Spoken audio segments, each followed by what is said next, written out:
Hello বন্ধুরা, কেমন আছো তোমরা সবাই? আশা করি ভালো আছো আর আমিও খুব ভালো আছি। ভিডিওটি ছিল গত পরশু দিনের।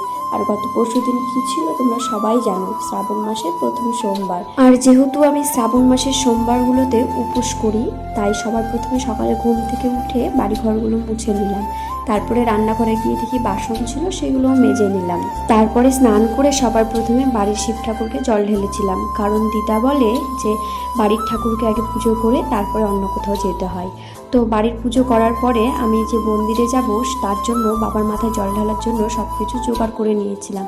আমি নিয়েছিলাম ফুল, বেলপাতা, দুধ, ঘি, মধু, আতপ চাল, দুব্ব আর 3 রকমের ফল। সব কিছু জোগাড় করে নেওয়ার পরে আমি, দিদা আর পাশের বাড়ির একটি দিদা সবাই মিলে বেরিয়ে পড়লাম বাবার উদ্দেশ্যে।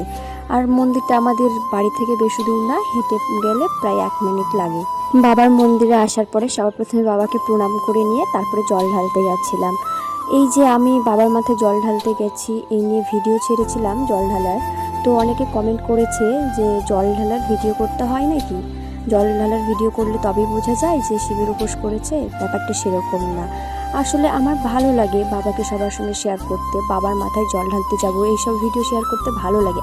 এমন না যে সবাইকে দেখানোর জন্য ভিডিও করি যে আমি উপোস করেছি, বা ভিডিও করার জন্যই আমি শুধুমাত্র জল ঢালতে যাই, সেরকম কোনো ব্যাপার না। আর একটা কমেন্ট দেখলাম, আমাকে এক দাদা ভাই বলেছে যে শিবকে নাকি এভাবে স্পর্শ করে প্রণাম করতে নেই।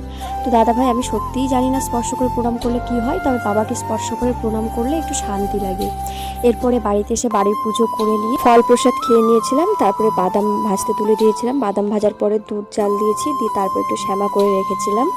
আর একটা কথা, সবাইকে দেখি বাবার উপোস করে 10টা বাজতে কি না বাজতে খেয়ে নেয়, তো সেটা ঠিক না। বেলা 12টার পর তারপরে কিছু খেতে হয়। তো আজকের ভিডিওটি এই পর্যন্ত ছিল। চলো, টাটা।